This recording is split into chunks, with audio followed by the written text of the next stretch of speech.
Continuamos entonces con la jornada esta mañana, con el grupo de trabajo número 7, repertorios, géneros y performances.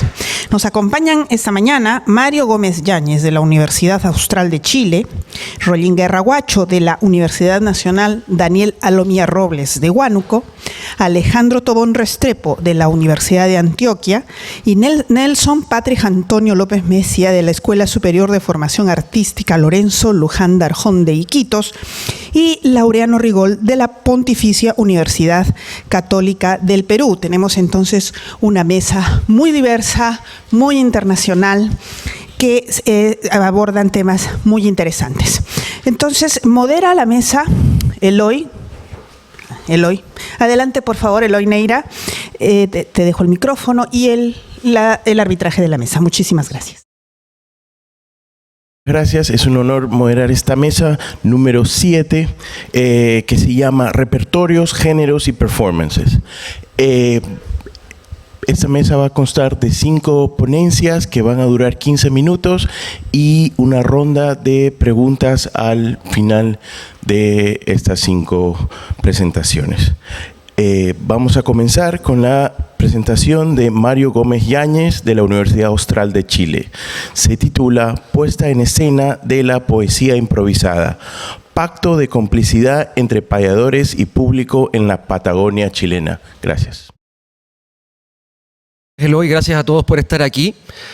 Agradecer a la organización de Aspemus, especialmente a Alejandra y Zoila, que lo han dado todo por nosotros.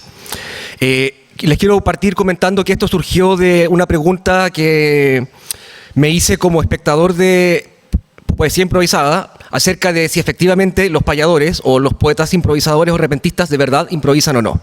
Me surgió como de la suspicacia, ¿ya? La poesía improvisada también se llama repentismo como modo genérico. Es un fenómeno poético musical que se da en múltiples culturas del mundo. En Hispanoamérica se da en varios países, en Argentina, en Chile, en Uruguay, en Colombia, en Cuba sobre todo. Y dado que tiene reglas, un despliegue escénico, es una situación de encuentro social y busca causar sensaciones, se ha considerado como performance. Y lo que vengo a decir es que el éxito de esta performance se debe al pacto colaborativo que los poetas proponen a la audiencia acerca de que la improvisación de verdad está ocurriendo, ¿ya? Y en este pacto cada cual toma acciones de cumplimiento del pacto y el fin es que todos lo pasen bien y alcanzar un goce estético a través del ejercicio virtuoso de estos poetas. Al presente, hay 3 trabajos extensos que ven a la poesía improvisada en Hispanoamérica como performance. El más antiguo y el más extenso es el de Alexis Díaz Pimienta, Teoría de la improvisación poética, y en él se señala que el placer estético de la performance se alcanza gracias al desempeño del poeta en escena, ponderado en términos de lo que él llama eficacia repentística. Lo cito: grados de efectividad que logra un improvisador en una performance, cuando el repentista es capaz de arrancar aplausos y exclamaciones de reconocimiento por su trabajo. ¿Ya? Él está influenciado por un medievalista que se llama Paul Zumthor, que es un suizo, ¿ya? Él es su gran influencia. El segundo trabajo importante es el de Ercilia Moreno Chá, una musicóloga argentina. Aquí me pongo a cantar, se llama. Y ella plantea que ella sigue a Richard Bauman, lo conocen me imagino, en que la performance como modo artificioso, entre comillas, de comunicación, y deduce que el artista posee una competencia que se despliega ante un público evaluador de dicha eficacia, digamos, de su eficiencia. Y como la payada se funda originalmente en un desafío, el resultado de ella es el tránsito de un duelo real a un duelo representado, ¿ya? Y el fin de la congregación en torno a ella es honrar a un pasado en una perspectiva tradicionalista que une e identifica a la gente que participa ahí. Y el tercer trabajo, que está sin publicar, es el de Matías Isolabela, otro musicólogo ítalo-argentino que vive ahora en Valladolid, que hizo su tesis doctoral que se llama Lo que la rima desvela. Tiene un título más largo, pero esa es la frase central. Y sus conceptos claves son de desafío y solidaridad, que se balancean en un modo en que las técnicas y estrategias que emplean los payadores se engarzan en pos de este desafío y solidaridad que se produce en el duelo poético. Él está influenciado por la querida y no tan querida Judith Butler, ¿ya? Lo que yo vengo a proponer es que en una performance de poesía improvisada, los poetas y los espectadores saben qué tienen que hacer en sus roles, ¿ya? El payador sabe que tiene que improvisar y el espectador sabe que tiene que escuchar y reaccionar, ¿ya?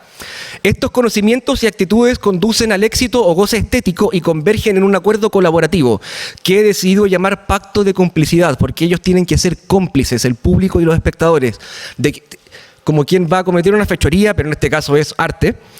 Tienen que ser cómplices de que lo que está ocurriendo en escena de verdad es improvisado. Para esto me inspiré en el inveterado pacto de verosimilitud que se produce entre el lector y el oyente, por el cual el lector se deja llevar por el mundo ficcional de la obra literaria. En el caso de la poesía improvisada, lo que ocurriría es que los espectadores entran en el juego de que la poesía improvisada por los payadores en escena es improvisada. ¿Ya? Para esta propuesta, basada en los análisis de marco de Erving Goffman,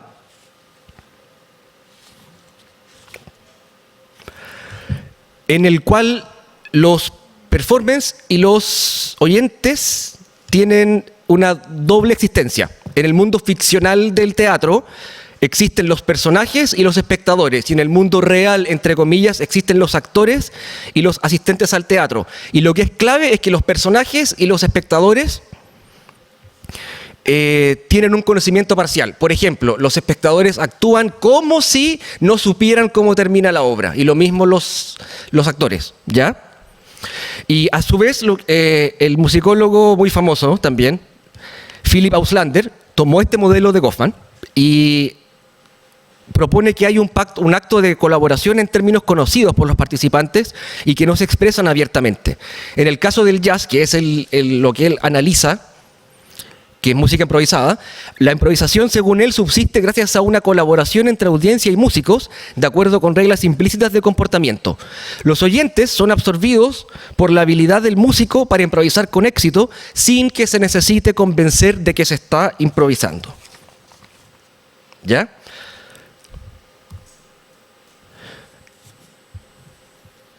El poeta y el oyente, en este sentido, se atienen a un marco goffmaniano y actúan conforme a ciertas reglas, en un saber estar, y fundado en la asignatura de un pacto de ocurrencia de la improvisación.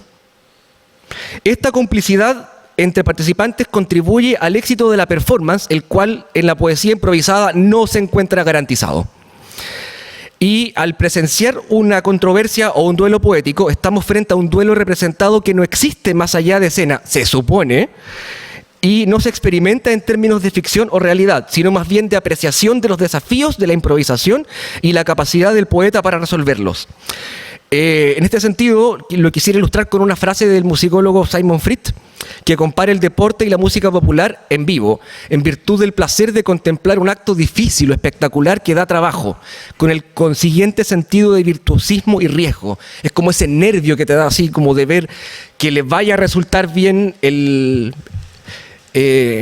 la improvisación, digamos. Entonces, esto produce como, entre comillas, cierto morbo, cierto atractivo de que el payador, el improvisador, está haciendo algo que es difícil y por lo tanto el público asume aquello y entra en este juego, ¿ya? Este modelo lo apliqué a mi trabajo de investigación que estoy desarrollando, que es sobre los payadores de la región de Aysén, que es una región de la Patagonia chilena, ¿ya? Para los que no saben, payador es el nombre del poeta improvisador en el Cono Sur, en Chile, en Argentina y en Uruguay. En otros lados se les puede llamar repentista o trovador. Este grupo de payadores está conformado por 8 cantores que proceden principalmente de zonas rurales de la región y está en activo desde el año 2010. Además de improvisar, también algunos de ellos componen canciones y cuentan con discografía, en el caso de un par bastante abundante, ¿ya? Y en la performance de ellos se aprecia la indumentaria gaucha y el empleo de géneros musicales y poéticos propios de la payada rioplatense, lo cual los distingue de los payadores de la zona centro-sur chilena. Ahí los pueden ver.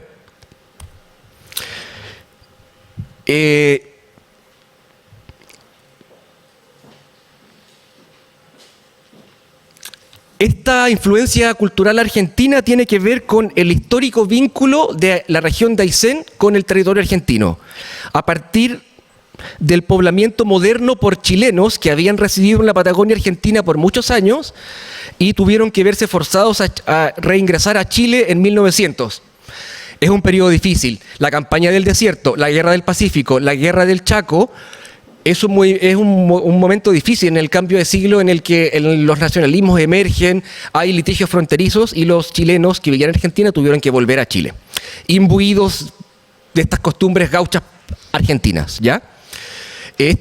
Una vez que se asientan en Chile, se ven forzados a establecer un contacto comercial con Argentina, principalmente con la localidad de Comodoro Rivadavia, hasta la década de 1930, que es cuando el Estado chileno recién toma presencia en los territorios de Aysén, ¿ya? Entre 1930 y 1985 se produce un proceso no oficial de chilenización de la Patagonia, en el cual se trata de inculcar costumbres de la zona central, porque les daba la impresión a la gente que venía del norte que estos residentes nuevos de la región de Aysén eran muy argentinos. Entonces, de un modo no oficial, trataron de chilenizarlos, ¿ya? Pero en 1985 surge un movimiento tradicionalista que honra el tiempo de la colonización y las costumbres de los pioneros, que es como se empieza a llamar desde ese momento a aquellos primeros pobladores, y se arma todo un ideal acerca de cómo era este hombre, porque era un hombre principalmente, la mujer está excluida de la historia del pionero. Hombre gaucho chileno que con gran esfuerzo y sacrificio logró establecerse en un territorio hostil para hacer patria y con ello demostró ser doblemente chileno, pese a sus costumbres y apariencia argentina. Los payadores ayseninos, en sus canciones e improvisaciones, encarnan este discurso tradicionalista extendido en la región desde entonces hasta hoy, aunque no se limitan a ello, en tanto su acercamiento hacia otras temáticas, como el posicionamiento de conflictos sociales, exceden los tópicos tradicionalistas.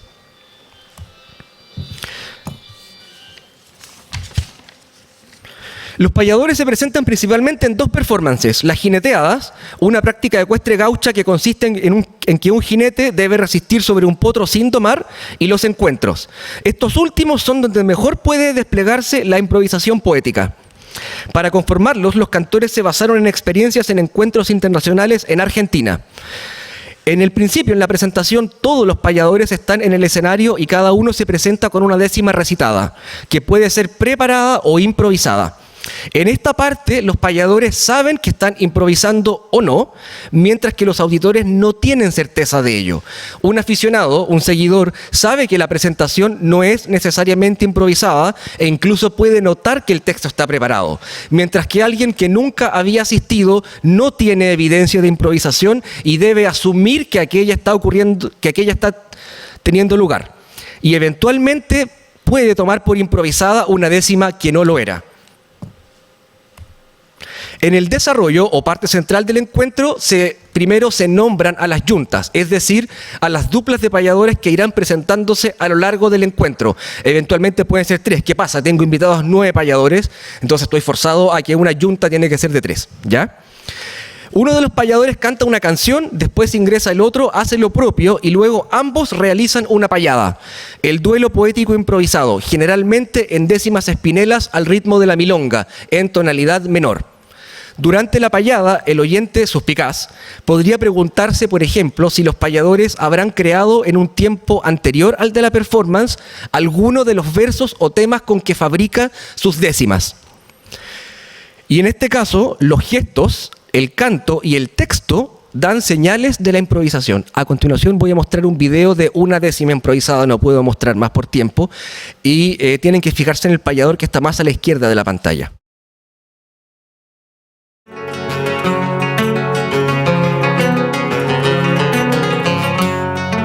Con esta alegría plena, porque nadie me la borre, la sangre mapuche corre del corazón a mis venas. En esta noche serena, mientras en la emoción me crece, la tierra le pertenece. Hay que elevar la proclama a quien la cuida, a quien la ama, y ese es el que la merece.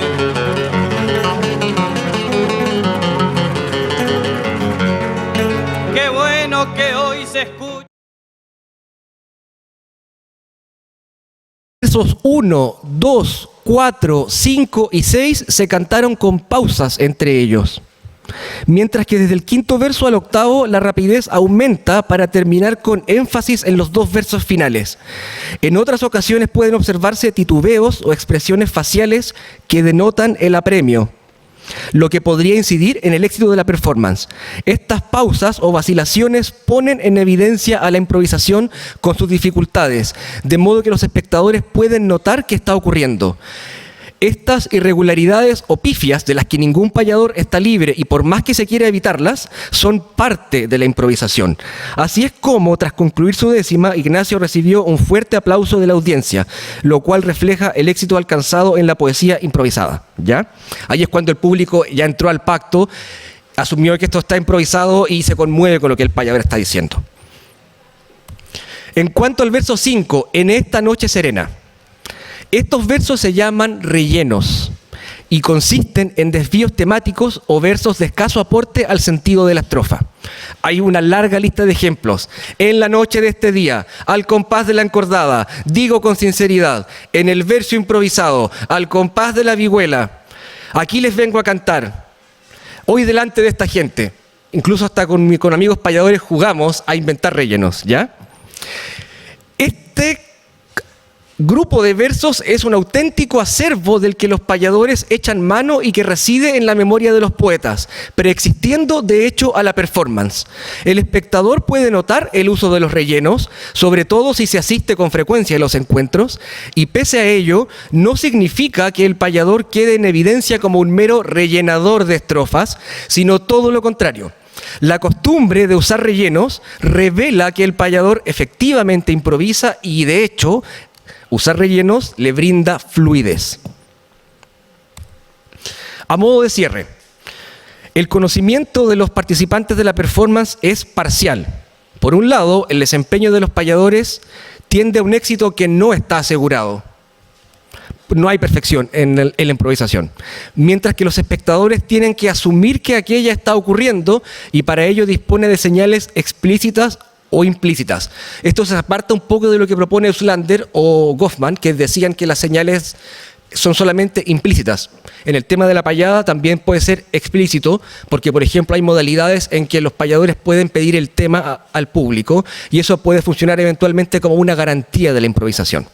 Segundo lugar, a pesar de las exigencias y el conocimiento que puede tener el público, la improvisación lo sigue cautivando de todos modos. El payador reutiliza frases o recursos, por lo cual la improvisación no descansa en su espontaneidad o carácter único, sino que en un acuerdo que ha congregado a los participantes. Los espectadores, avisados o no del uso deliberado de un recurso performativo por parte de un espectador, han entrado al juego de la improvisación motivados por el goce y la sorpresa que otorga la payada. La búsqueda de la integración viene a expresar el carácter del verso improvisado fuera del espacio performativo. La participación en una comunidad. Muchas gracias.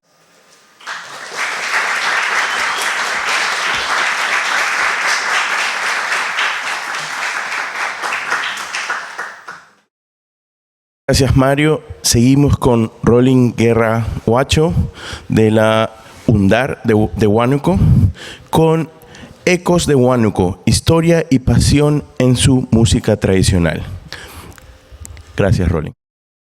Distinguida concurrencia, es pues muy grato ser parte de este evento tan importante y de un importante suministro cultural.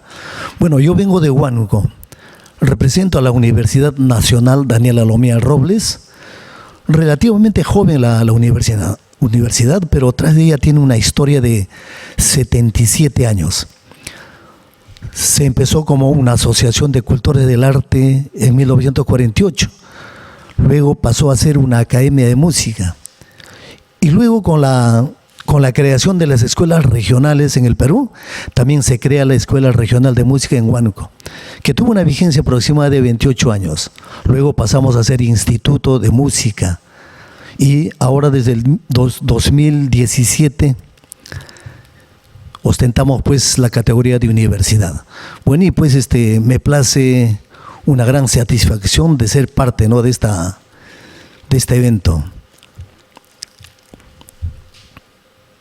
Bueno, como es sabido, pues Huánuco es una ciudad que está en la parte central del Perú. Tiene un clima muy prodigioso que oscila pues 1880 grados sobre el nivel del mar, ¿no?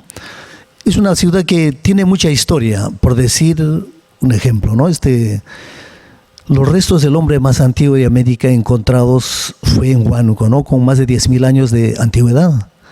Tenemos un templo ceremonial más grande, ¿no?, de América, que es Cotox, con más de 4.000 años de antigüedad. Y también pues podemos decir que en Huánuco se dio la primera proclama de la independencia del Perú en 1820. Y bueno, nosotros, ¿por qué nos hemos comprometido en este proyecto, ¿no?, de la música tradicional huanuqueña? Porque hay una pérdida de la identidad, ¿no? Más que todo en los jóvenes en la edad escolar, no conocen realmente lo que tiene Huánuco, ¿no? Huánuco tiene un acervo musical muy frondoso, pero no ha sido estudiado y está pues invisibilizado. Razón por la cual nosotros iniciamos este proyecto en un grupo de maestros y pues queremos darle un sitial, ¿no? Darle que lo conozcan, más que todas las nuevas generaciones que vienen, ¿no? Bueno, sobre los orígenes de la música, pues, ¿no? La música en sí emerge pues de una coalición de culturas, de un mestizaje cultural, del sincretismo y de la hibridación, ¿no? Porque sabemos, con la llegada de los españoles, pues ellos vinieron, sentaron plaza en Huánuco, trayendo todo un equipaje cultural, y dentro de ese equipaje estaba la música, ¿no? Pero ellos lo practicaron porque no tenían empatía con la música de los naturales, y entonces pues ellos practicaron por mucho tiempo su música. Es por eso que tardíamente pues más o menos se visibiliza algo de la música con Gabriel Aguilar Narvarte, ¿no? Era uno de los primeros de repente que se empieza, ¿no?, con, de alguna manera, el patrón inicial, diremos, de lo que sería luego todo un derrotero de la música. Bueno, Esteban Pavlovich lo llamaba pues, ¿no?, uno de los primeros mensajeros del romanticismo peruano, Gabriel Aguilar Narvarte, ¿no? Y creo que fue también precursor de la independencia, y sabemos que murió en el Cusco, pues, ¿no?, ahorcado. Bueno, seguidamente tenemos pues a Manuel Eustaquio Robles. No sé, que el nombre creo les hace familiar, ¿no? Manuel Eustaquio Robles fue el tío de Daniel Alomía Robles. Fue precisamente él quien lo inició en la música cuando era maestro de capilla en la iglesia de la Merced. Y más adelante tenemos la presencia de Mariano Ignacio Prado, ¿no? Él compuso un huayno que fue muy conocido, y que hasta hoy mismo, ¿no?, creo que se tocan en las comparsas, se toca en los eventos familiares, patronales que se dan en Huánuco. Y más adelante se crea otro huayno que se titula Ángel Hermoso. Creo que estos son pues los géneros que marcarían derrotero de toda una vida, ¿no?, sobre la música huanuqueña. Bueno, y la creación de los clubes. ¿Qué tiene que ver los clubes en este aspecto, no? Precisamente los clubes sociales eran pues donde los músicos, los que aprendían o los que querían aprender, se desarrollaban en estos clubes. O sea, era como unos conservatorios, ¿no?, donde se desarrollaban, y los que ponían de manifiesto pues sus manifestaciones musicales. Y entre los géneros que mayormente pues todavía se canta en Huánuco es pues el huayno y la mulisa, ¿no? Son géneros que han calado pues muy vertiginosamente, ¿no?, en el subconsciente de la gente. Aunque algunos de ellas pues no, ya se está perdiendo, ¿no? Y la razón por la cual nosotros pues tratamos de darle pues otro matiz, ¿no?, recrear, para que puedan conocerlo, ¿no? Y de una manera pues visibilizar ante ante el público, ¿no? ante la población. Y uno de los primeros huaynos que hemos recopilado, por ejemplo, acá es de Mariano Ignacio Prado, es Cuando salía en mi tierra. Y ya tiene una fisonomía mestiza, ¿no? Desde la misma escala que se utiliza. Ya no se utiliza tanto la pentatónica, sino ya la menor melódica, armónica. Lo mismo tenemos un ejemplo acá en una parte de Ángel Hermoso. Lo mismo, ¿no? Ya tiene otro carácter. Bueno, y las características pues, de estos géneros, pues mayormente no se utiliza, ¿no? la pentatónica y la diatónica, pues. La armonía gira pues en relaciones que primer grado, quinto y cuarto, ¿no? Tónica, dominante y subdominante. Lo mismo, ¿no? Cuando tocamos en tonalidades menores, pues se relaciona con la tónica, la mediante y la super dominante, ¿no? Entre los intervalos, la característica muy saltante es que todas las músicas empiezan en una cuarta justa y también terminan en cuarta justa. Entre los adornos y las ornamentaciones, en el desarrollo de la música tradicional es escasa. Pero con esto no quiero decir que no exista, sino que se dan, pero muy esporádicamente durante el desarrollo de la música, ¿no? De la melodía. La temática siempre nos habla de la historia, del clima, de sus comidas. Y también pues nos hablan de la picardía, ¿no? Pero para estos huaynos, por ejemplo, que se hacen con picardía, pues se utiliza bastante los términos huanuqueñistas, ¿no? Hay muchos términos que le dan picardía, ¿no? Por ejemplo, cuando hablamos de la rapracha, no sé, creo que nadie lo entiende acá, se refiere a una mujer que es muy reilona o algo como coqueta, ¿no? Y cuando hablamos de tinshi, por ejemplo, decimos tinshiuma, se refiere a las personas o a las señoritas que no se han peinado el cabello o están pues muy abultados, ¿no? Entonces se le dice tinshiuma. O también a la persona que, por no decirlo saco largo, le dicen huarmillo. Ese es un término muy huanuqueñista, ¿no? Para referirse al saco largo, pues, ¿no?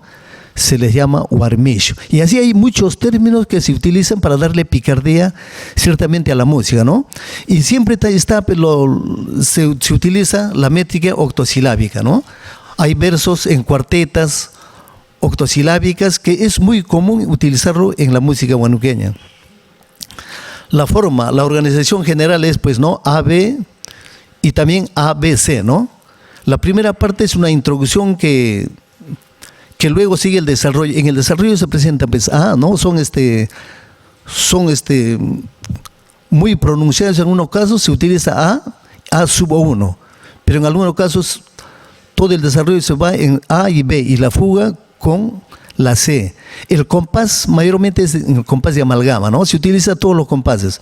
Por ejemplo, en las mulisas bastante utilizamos el 3/8, el 1/4, 3/4 o 2/4. Eso es muy común. Los instrumentos que inicialmente se utilizaron, según los estudios, hablan pues, de la guitarra y el violín. Y con la llegada ya, más o menos en el siglo XX, ya pues empezó a usarse el acordeón, ¿no? El clarinete, bueno, y las voces. Y actualmente pues se ha incorporado la guitarra electroacústica y el bajo electrónico, y para darle un soporte rítmico más o menos tenemos el cajón. La textura es específica, no es melodía acompañada. Siempre los otros instrumentos que acompañan van subordinados a la melodía principal, ¿no? Que llevan muchas veces la voz o si no, uno de los instrumentos melódicos.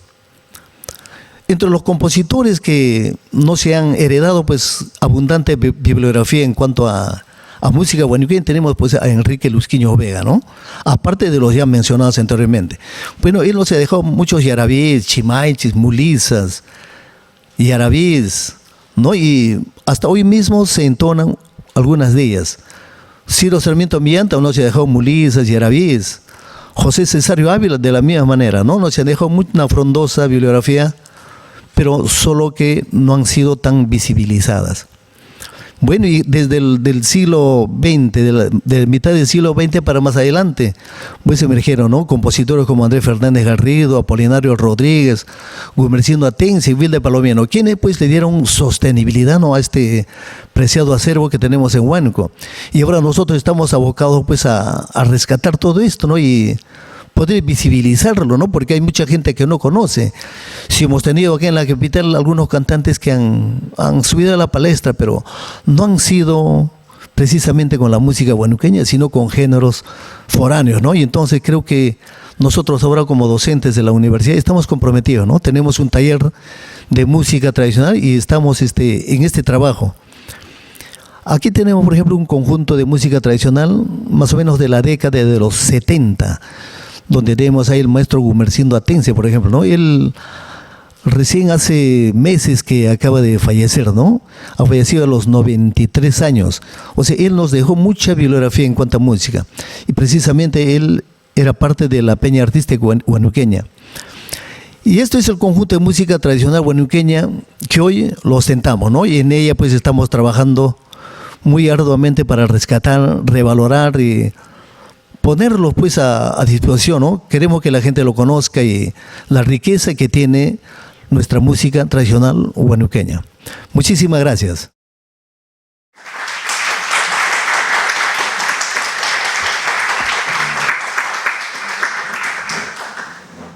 Gracias, Rolín Guerra. Vamos a continuar con la presentación de Alejandro Tobón Restrepo de la Universidad de Antioquia y se titula El Alabao del Pacífico colombiano, ritualidad y resistencia en la voz. Gracias. Buenos días. Me alegra mucho estos encuentros en los que podemos construir y reconstruir lo que hemos sido, lo que somos, lo que vamos siendo. De eso se trata. Yo les voy a hablar de una música y de un territorio que quizás para muchos de ustedes sea absolutamente desconocido. El Pacífico norte de Colombia, la selva, el río, la cultura negra del río Atrato. Y entre esa cultura negra del Atrato, particularmente quiero hablarles de una expresión que se llama el alabao. Allí las mujeres son protagonistas y quiero centrar mi tema sobre la voz de las mujeres en la música y en su cultura. El 10 de diciembre de 2024, la Academia Colombiana de la Lengua, fundada en 1871, nombró miembros de esta institución a 2 mujeres de pueblos marginados de Colombia, a la lingüista indígena Bárbara Muelas y a la poeta afrocolombiana Mari Grueso. Fueron necesarios 150 años para que las voces indias y negras de Colombia tuvieran asiento en el organismo. Es un hecho histórico, pero sobre todo simbólico.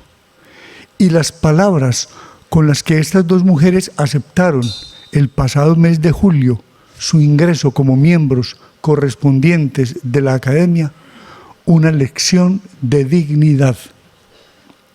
Bárbara planteó que el mundo no es externo a ellas en plural, sino una red compleja de relaciones en la que cada palabra tiene vida propia.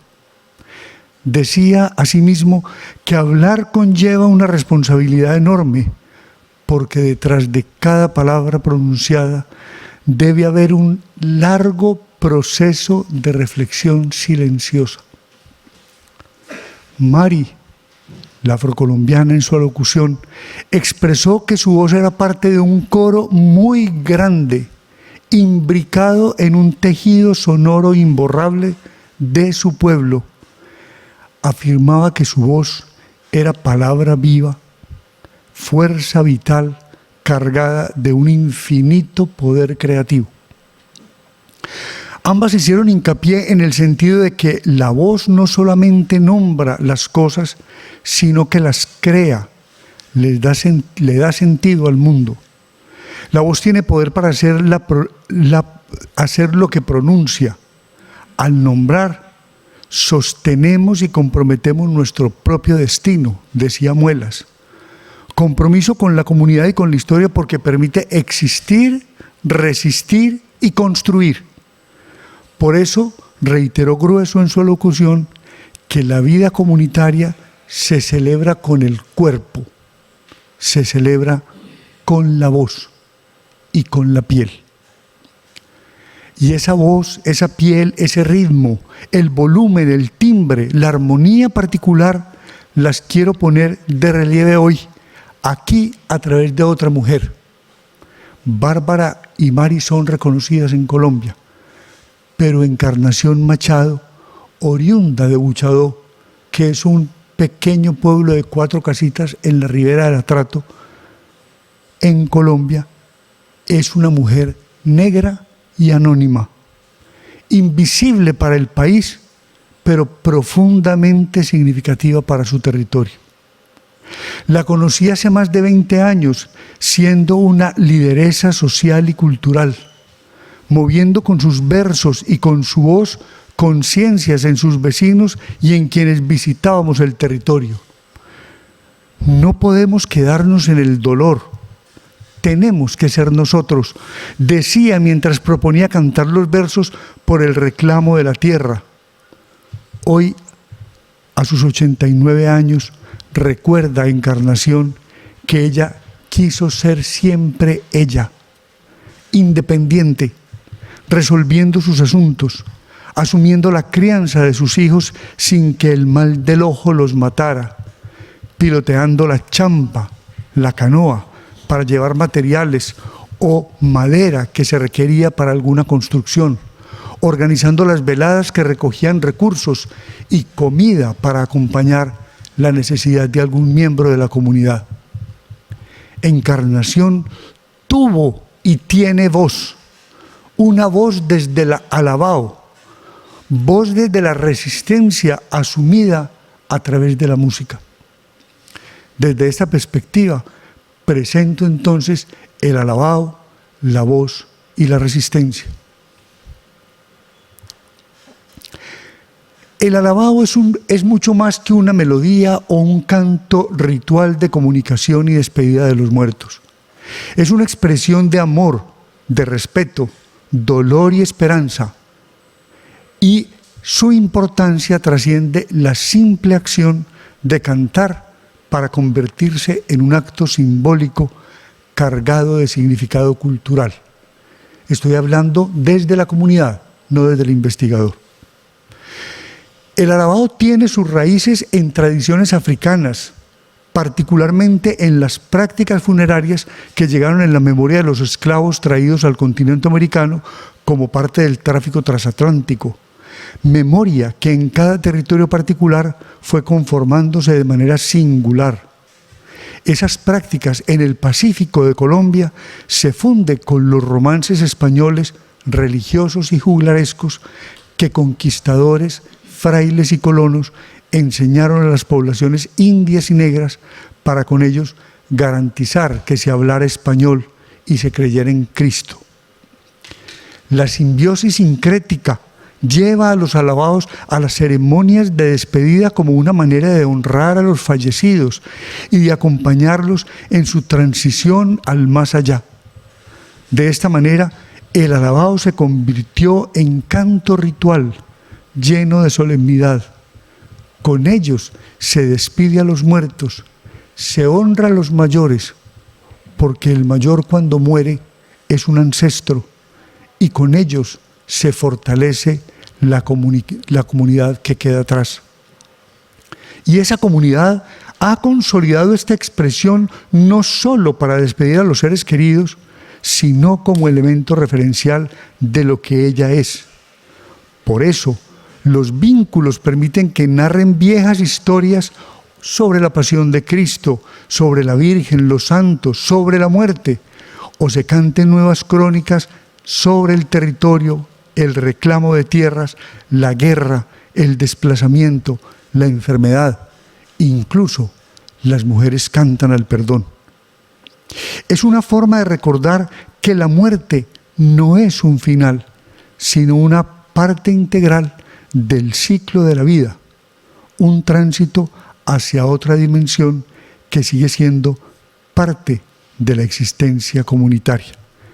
Escuchemos un fragmento de un alabado que se canta en velorio y en novena de difuntos. El alto sacrosanto y por el nombre de Dios vamos levantando un Cristo y diciendo: Santo Dios, Santo Dios fuerte e inmortal, perdón, Señor, por tu piedad. Centremos la mirada en la voz, uno de los recursos a través del cual los seres humanos nos expresamos, desde donde se construyen y se pueden reconfigurar la sociedad y sus prácticas. La voz conecta el pensamiento con la cotidianidad, consolidando símbolos y significados o generando nuevas miradas que aporten y conducen a otras prácticas. Eso implica necesariamente que con la voz se producen igualmente disputas y tensiones que asimismo preparan y establecen nuevas transformaciones. La voz actúa para servir a la transmisión de la tradición que se entrega no solo a futuras generaciones, sino que se constituye en elemento central en el fortalecimiento del grupo humano hoy. La voz cantada representa dignidad y espacio para la comunicación del nosotros interior con el nosotros colectivo exterior. Es decir, transita entre la necesidad espiritual y el cuerpo en el territorio, desde la conjunción estructural del ser humano como individuo conectado con otros, hasta la consolidación del cuerpo-espíritu como parte del territorio colectivo. La voz es piel de la comunidad, así lo siento yo en el atrato. Cuando una mujer canta en el río, es una mujer coro. No representa solo una melodía y un texto, ella sola cantando. Es el cuerpo de la comunidad y en el alabado se hace plenamente territorio.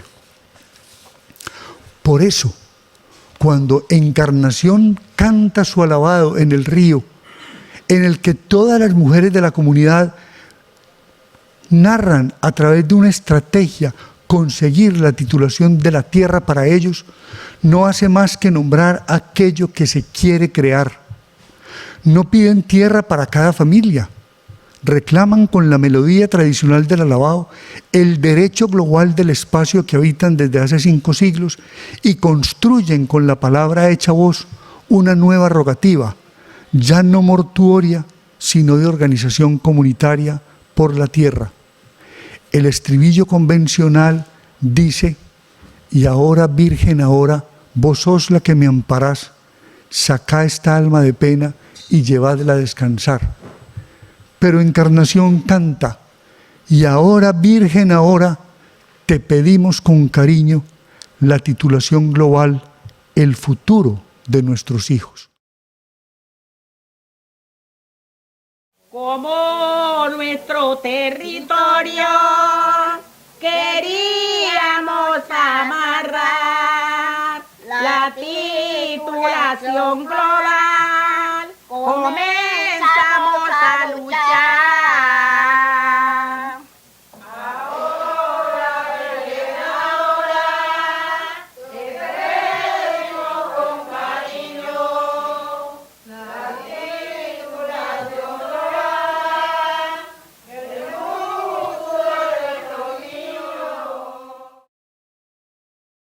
Es decir, la voz colectiva del alabado encarna una práctica detenida, no encarna una práctica detenida en el tiempo, sino un universo vivo que habita y transforma el ser en sus múltiples dimensiones.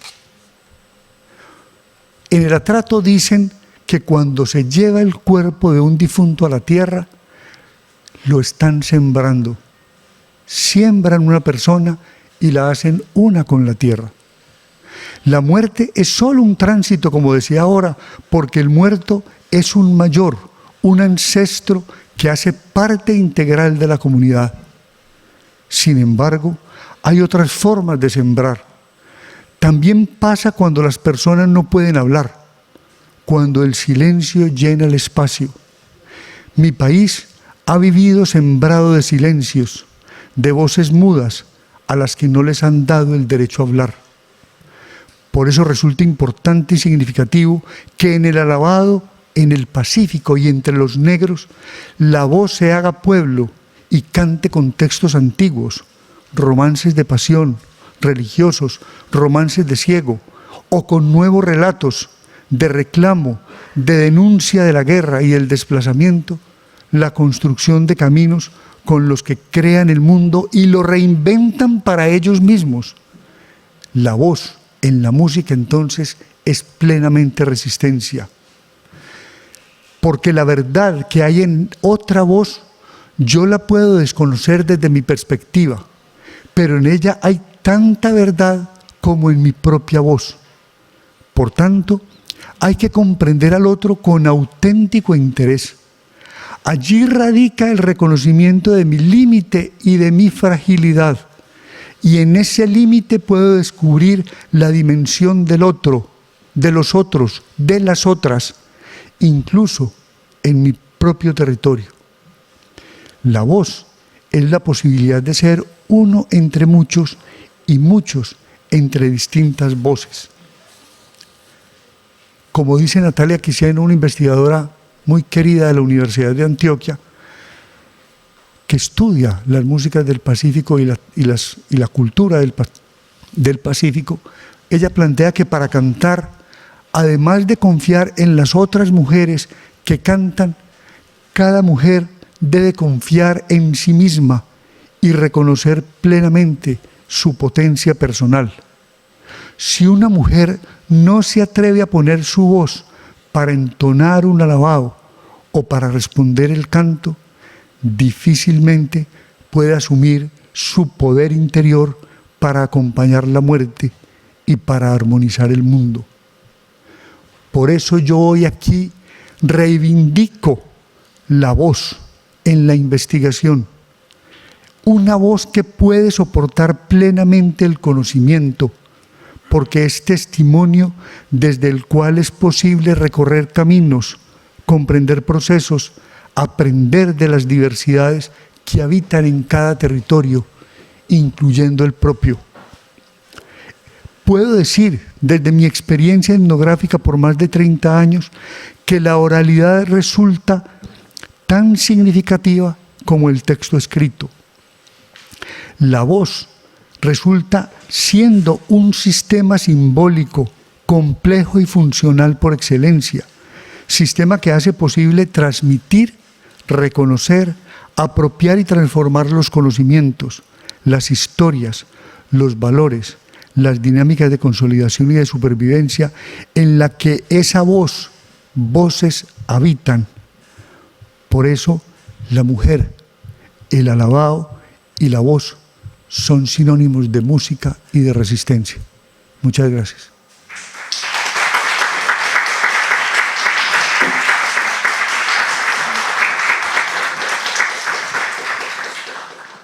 Muchas gracias, Alejandro Tobón Restrepo, de la Universidad de Antioquia.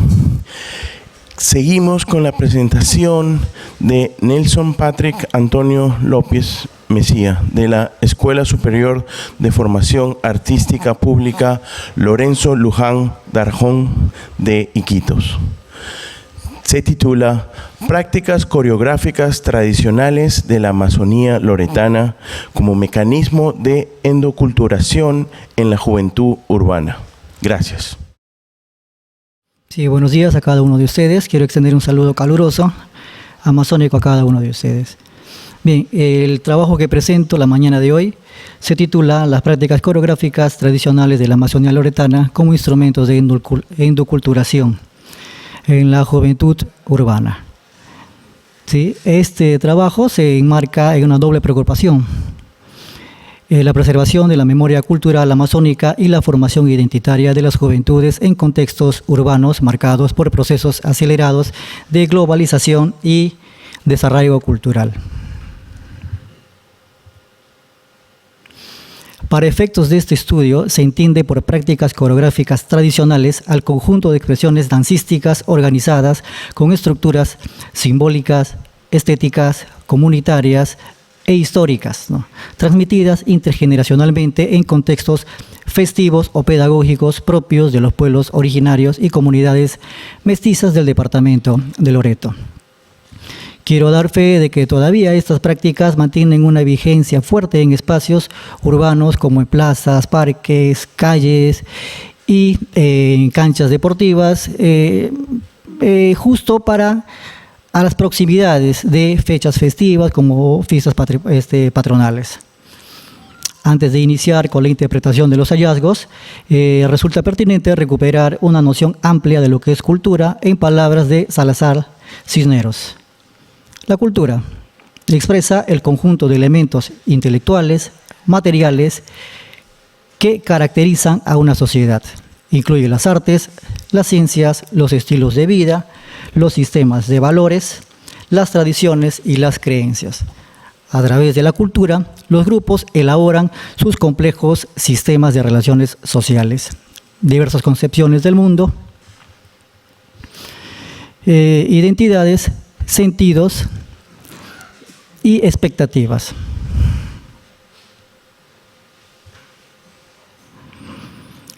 La presente investigación tuvo como objetivo analizar el papel que desempeñan estas prácticas coreográficas como mecanismos de endoculturación en jóvenes urbanos de la región Loreto, considerando sus dimensiones simbólicas, pedagógicas y emocionales.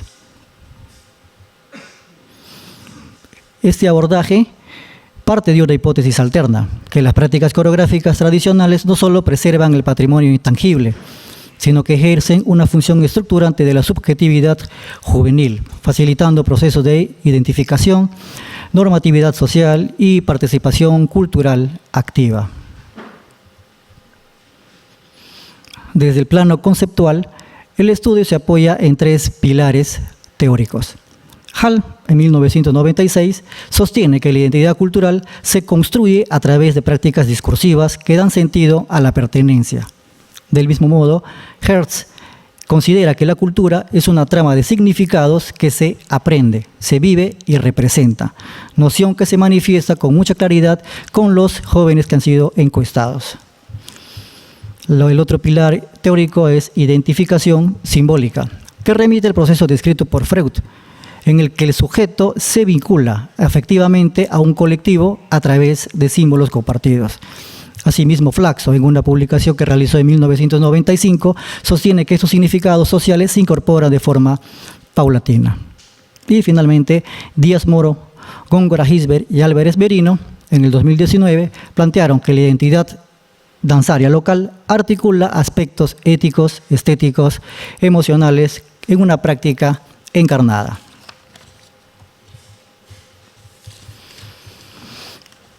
Este trabajo, metodológicamente, se trata de un estudio cuantitativo, descriptivo, no experimental y de diseño transversal. Desarrollado entre enero y marzo de este año 2025, participaron 129 jóvenes de entre 12 y 26 años de edad, procedentes de las provincias de Maynas, Loreto Nauta, y Datén del Marañón de la región Loreto. Este grupo de jóvenes comparten algo muy en común. Todavía practican expresiones dantísticas tradicionales en espacios educativos, comunitarios e institucionales. La muestra fue no probabilística por conveniencia. Quiero dar un hincapié que la participación fue completamente voluntaria, anónima y bajo consentimiento informado. Se utilizó un cuestionario estructurado, validado mediante juicio de expertos con un coeficiente de validez de contenido al 0.96, conforme a la metodología de Hernández Nieto. el instrumento de recabación de datos, abarcó 4 dimensiones. Lo tenemos en pantalla. Las dimensiones son reflexión e identidad, emocional y afectiva, interiorización normativa, endoculturación activa.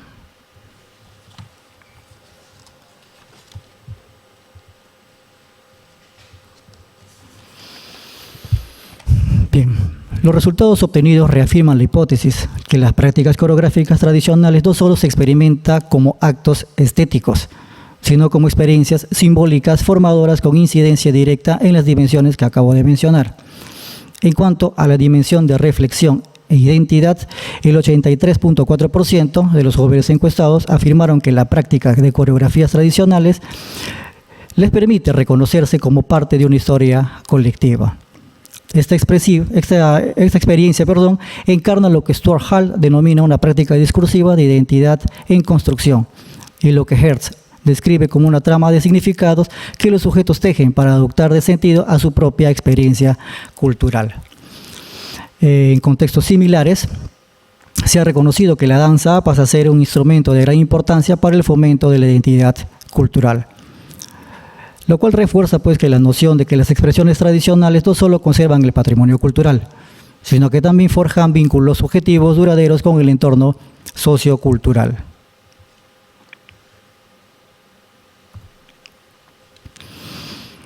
En cuanto a la dimensión emocional y afectiva, el 85.3% de los jóvenes señalaron que encuentran en la práctica de coreografías tradicionales un entorno emocionalmente seguro y validante. Desde una perspectiva psicoanalítica, esta vivencia responde al proceso de identificación simbólica tal como lo definió Freud y Laplanche y Pontalis. Lo cual refuerza la práctica de coreografías tradicionales en este sentido se convierte en una matriz de afiliación afectiva y de cohesión social.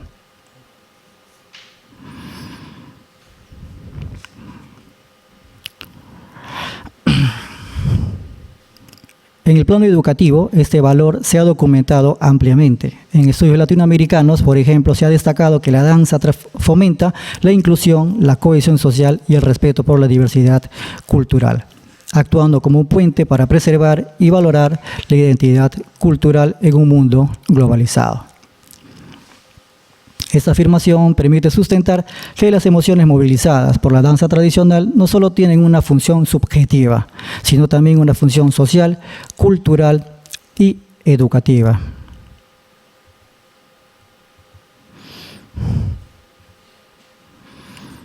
En cuanto a la dimensión normativa, más del 85% reconoció que la práctica de coreografías tradicionales les transmite valores y normas útiles en su vida cotidiana. Sin embargo, es preciso mencionar que hubo una minoría de los jóvenes encuestados que mostraron cierta distancia respecto a su aplicación práctica en su vida cotidiana. Sin embargo, este dato no deja de confirmar que la práctica de coreografías tradicionales representa un estadio inicial del proceso de endoculturación progresiva, como lo sostuvo Flaxo en 1995.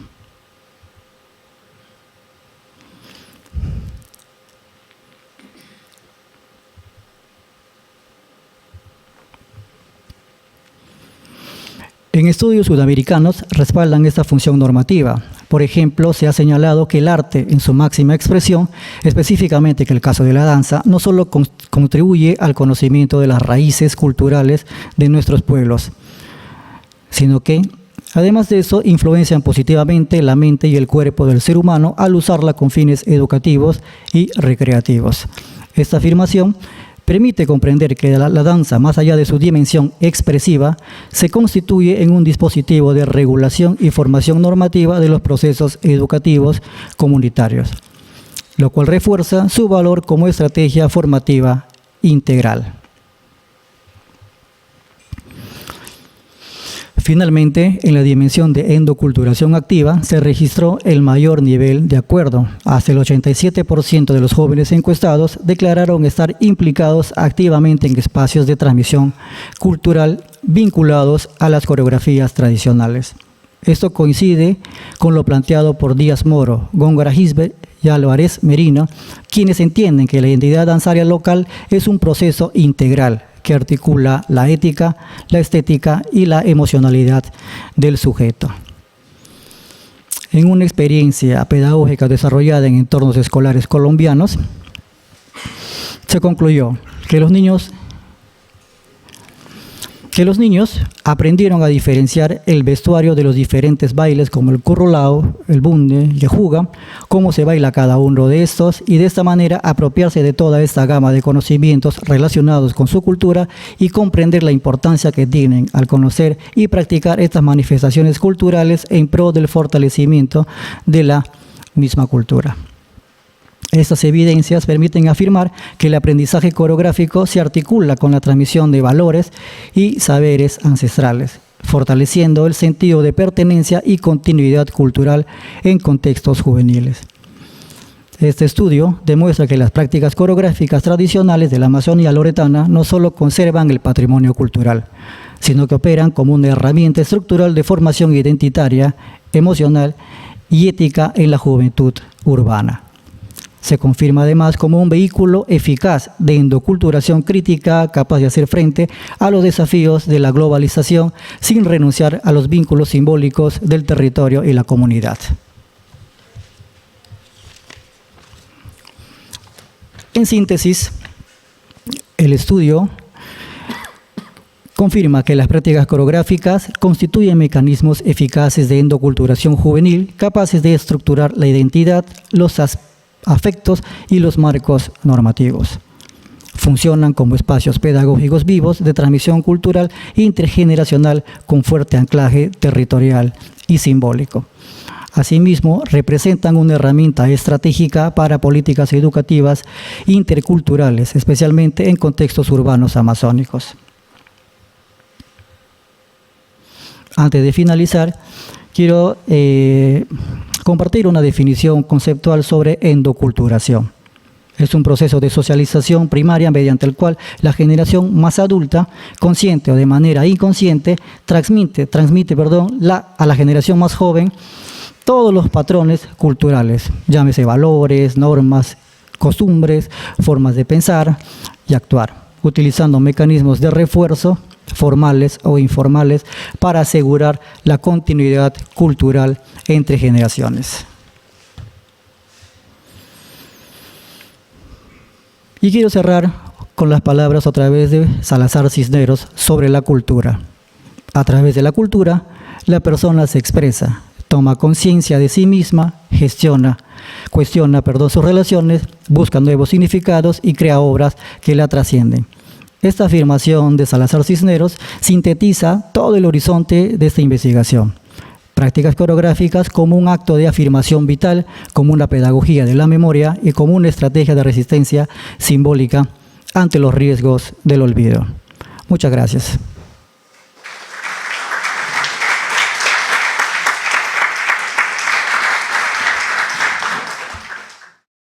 Muchas gracias.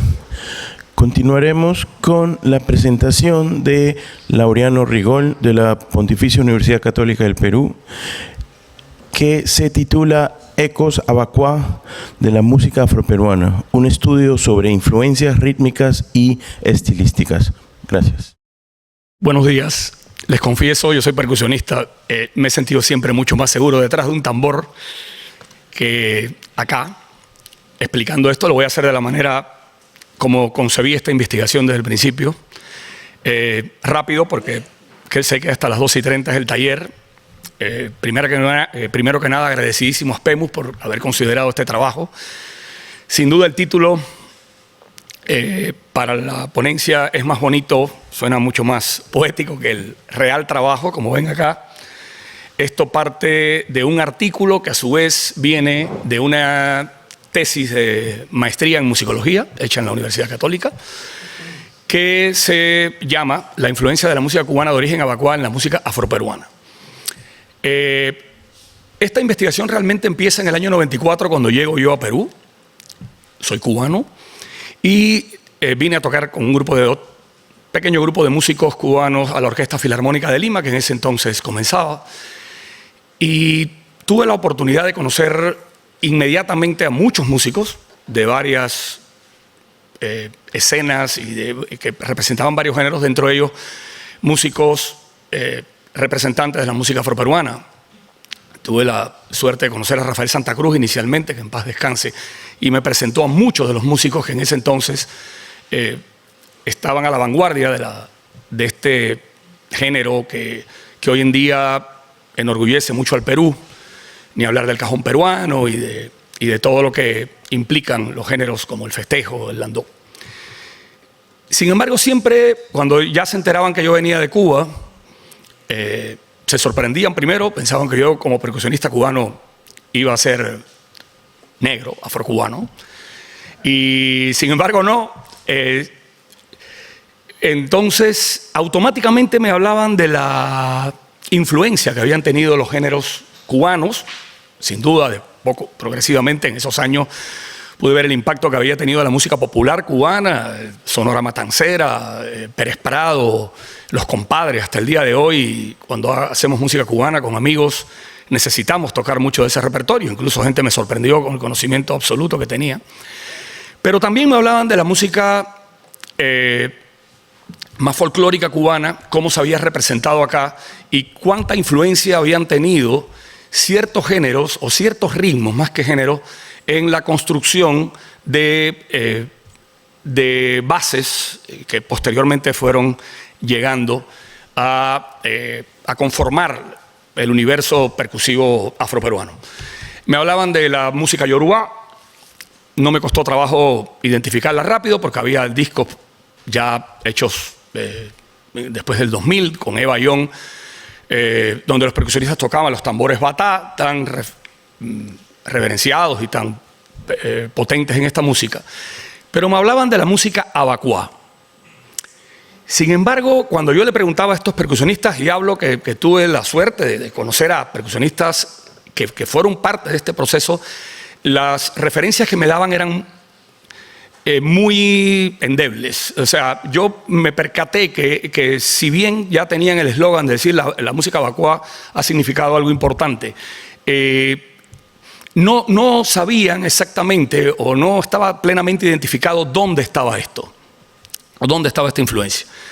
Y eso, bueno, empezó como una investigación totalmente empírica. Ya posteriormente, cuando ingreso a la maestría en musicología, la encaucé y dije, bueno, ¿por qué no? Vamos a ver, vamos a identificarlo, porque incluso yo mismo, si bien escuchaba en algunos géneros ciertas acentuaciones, ciertos patrones rítmicos que me conectaban con el abacuá, tuve la suerte de tener a grandes profesores practicantes de esta sociedad, algunos le llaman religión, no necesariamente, pero bueno, no necesariamente es una religión. Entonces el objetivo fue este, y primero que nada, pasando, no fue una tesis, no fue una investigación dirigida a descubrir nada. Cuba y la musicología cubana ha plasmado esto de la mejor manera. Ya hay muchos libros, artículos, investigaciones que hablan sobre el abacuá, pero para que ustedes lo tengan más contextualizado, bueno, inicialmente esta sociedad secreta, como bien dice ahí, es una agrupación religioso mutualista masculina, totalmente masculina.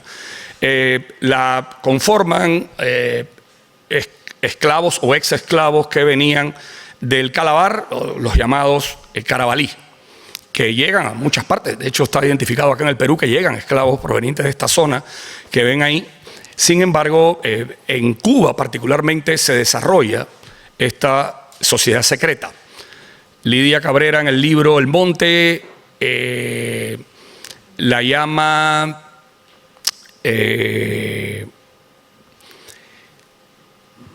¿cómo es la logia? La masonería africana, para que sepan más o menos por dónde va.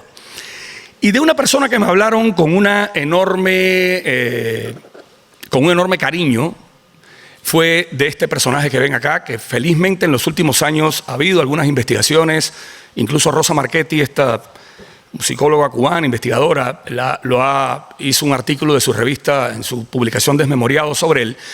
Y yo casualmente establecí una muy buena relación con el hijo y con el nieto del niño Regueira. Como ven ahí en la diapositiva, él llega de Cuba en la década de los 40 y se establece en Perú. Desgraciadamente muere bastante joven en un accidente de tránsito acá en la ciudad de Lima. Pero todos referenciaban y al mismo tiempo los reverenciaban también. Entonces, yo no sabía quién era el niño Regueira. En Cuba no se hablaba de él.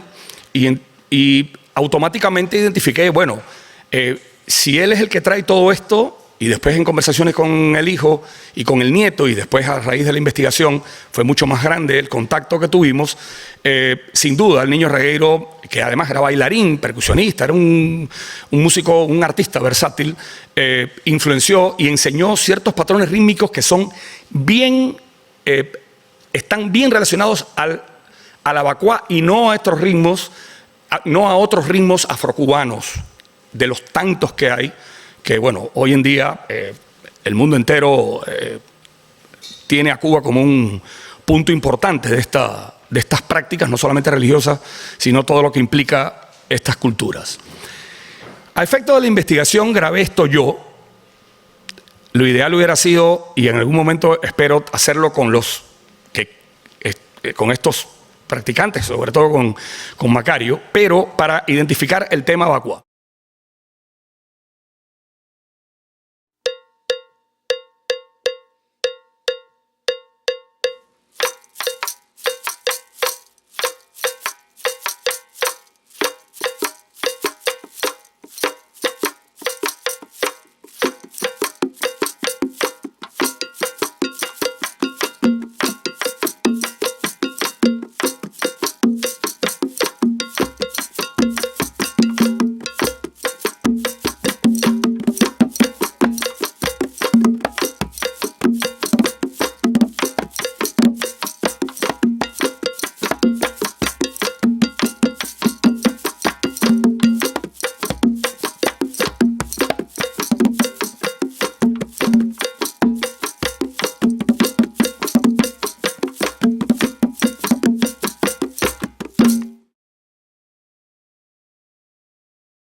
La idea de grabar yo no pasaba simplemente porque me vieran.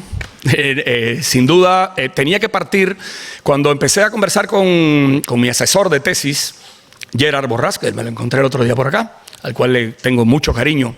Hicimos un tándem realmente interesante en esto.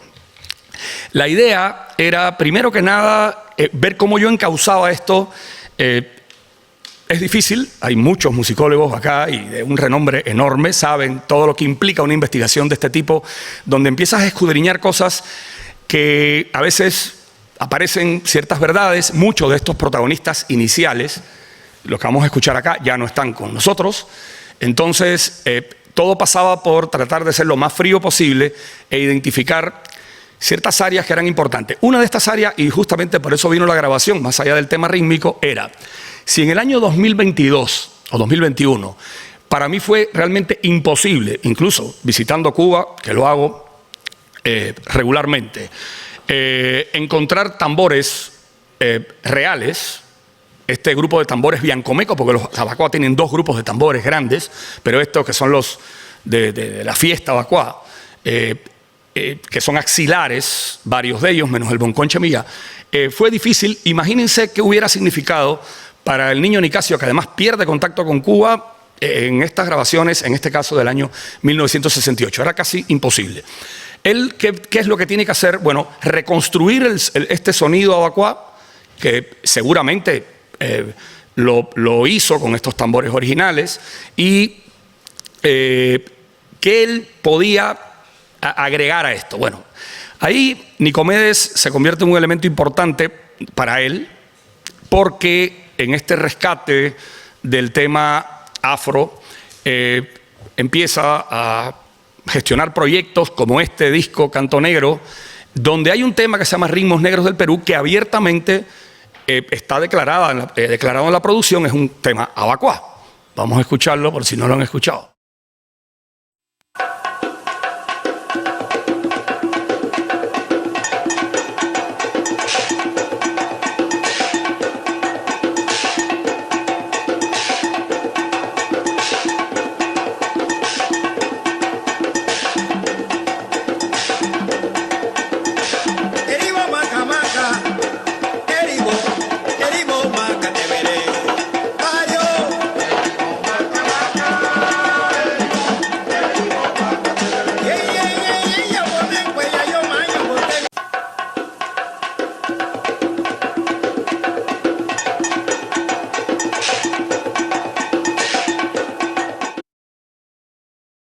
Ese tema estaba identificado, dice abacuá, la canción es un canto abacuá. Hablan en el idioma usado por los abacuá, que hay muchas palabras que incluso hasta cuando uno dice chévere, acere, como nos llaman a muchos de los cubanos, ecobio, monina, boncó, son propias de este dialecto, de esta lengua. Y bueno, no hay duda de eso. Sin embargo, la sonoridad, él la transforma. Ese era mi primer punto de apoyo. Había habido grabaciones anteriores donde ya había ciertos elementos rítmicos hechas por él mismo. Por cierto, que en la entrevista que le dice a Macario, porque le digo, ¿por qué reemplaza y tú no apareces en los créditos? Macario, hijo del niño Nicasio, me confesó que ese día él quería grabar y que él nunca lo va a olvidar porque el padre le dio un gran regaño. Eso es lo bonito de estas investigaciones. Te empiezas a enterar de cosas que podrían ser intrascendentes, pero realmente el niño Nicasio tiene que reemplazar varios de los instrumentos propios por el hecho de no tener los percusionistas que conocían estos ritmos, que en muchos casos, según el propio hijo, él los guardaba con bastante recelo, bueno, el hijo le falló ese día. Y entonces ahí vino la tarea básica de la investigación. Voy a pasar rápido por acá. Era, ¿qué vino después de este disco que yo pudiera conectar, ya no en los años, ya en el siglo XXI, 2000, cuando Perú Negro empieza a grabar ya en Estados Unidos y empieza a haber una sonoridad distinta? ¿Qué vino después de esto? Y haber escuchado estos discos, o casi pienso básicamente todo lo que se hizo en esos primeros años de los 70, primero por el primer disco de Perú Negro, este laureado disco del Festival Iberoamericano, donde hay una canción a Ecue. Ecue es un tambor sagrado, importantísimo en la cultura abacuá. Sin embargo, elementos abacuá ahí, más allá del nombre, no había demasiado. Y llego a este disco, Son de los Diablos, en el año 74, y en el último track, o sea que tuve que escucharlo completo, aparece un tema que ellos llaman Juan de Mata.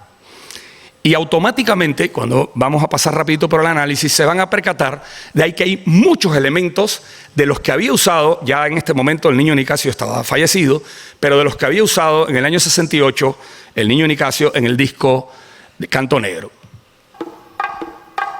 Comienza igual, el bongó, igual que en el otro lado.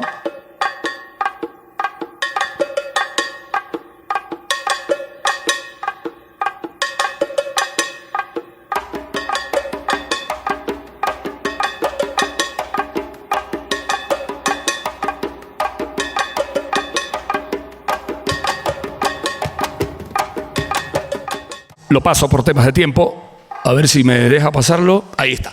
¿Qué hice entonces y en qué se basó la investigación para que la entiendan rapidito? Tuve que primero construir la base rítmica abacuá, considerando que estos son patrones base. De hecho, los percusionistas los van modificando en el transcurso de la ejecución. Hay mucha improvisación. Y después, que fue el proceso más engorroso y divertido al mismo tiempo, fue cruzar esta información. O sea, ¿qué hace el tambor abacuá o el instrumento abacuá? Y cruzarlo con lo que hizo el niño Nicasio, básicamente, porque igual toca Ronaldo Campos, otros tocan ese disco, pero él fue el que planteó el diseño rítmico, y lo que termina siendo ya Perú Negro y sus percusionistas, dentro de ellos ya en el año 74, el propio Macario, hijo del niño, en el disco de Perú Negro, del año 74, donde empiezan a utilizar elementos, y la investigación se centró en eso. ¿Dónde desplazaron acentos? ¿Qué ritmos hicieron? ¿Cómo trataron de imitar el color sonoro, la altura del sonido? No necesariamente en un canto, pero sí se manifestó de forma bastante interesante a nivel de la estructura rítmica del arreglo. Entonces, toda la investigación va, por ejemplo, los ritmos negros del Perú, de ahí Boncoche Millá, que hace ese tambor abacuá, y lo que sigue después. Las conclusiones, bueno, hablo de interpretación iagógica, los elementos de los solos son netamente abacuá, se los digo con total transparencia. La forma de improvisar en el Boncoche Millá no se asemeja a la que hace el tambor batá, no se asemeja, o sea, marca una pauta para el quinto en la rumba, y la parte de analizar la estructura rítmica de los solos fue muy interesante, porque hay muchos elementos en los solos que me llevaron sin duda a decir, wow, acá hay una influencia totalmente marcada en lo que vino después. Como ven ahí en las conclusiones, cuando se cruzó toda esta información, desde el punto de vista rítmico se evidencian similitudes en los patrones, los cuales se manifiestan tanto en las células rítmicas fundamentales, las acentuaciones, eso es súper importante, el desplazamiento de acentos, como en el empleo de ostinatos, adornos, variaciones. En el aspecto tímbrico, como dije hace un rato, se percibe la búsqueda de registros sonoros a los utilizados en el ensamble Abacua, reemplazando por otros instrumentos similares. El bongo imita la sonoridad del bancomé, la tumbadora del cuchilleremá, el cajón asume dos funciones sonoras, ya en este caso el cajón que se pone acá, la del ovía-pay del bongo chemillá, y el cencerro reemplaza al lecón y la quijada al sonido del ericundi e itones. Ok, ya habiendo hecho ese análisis completo, puedo llegar a la conclusión que seguramente esto es una investigación que seguirá. Hay un nivel de subjetividad sin duda difícil, porque no pude entrevistar a estos personajes, por lo menos a los que grabaron inicialmente, pero quedé muy contento con el resultado. Lo he compartido con muchos de estos músicos hoy practicantes y espero que estas investigaciones para constatar estas cosas sigan su curso y encontremos otras sorpresas en el camino. Muchísimas gracias.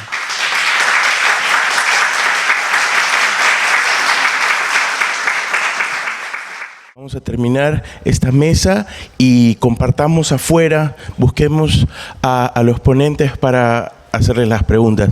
Mil gracias y mil gracias a los ponentes.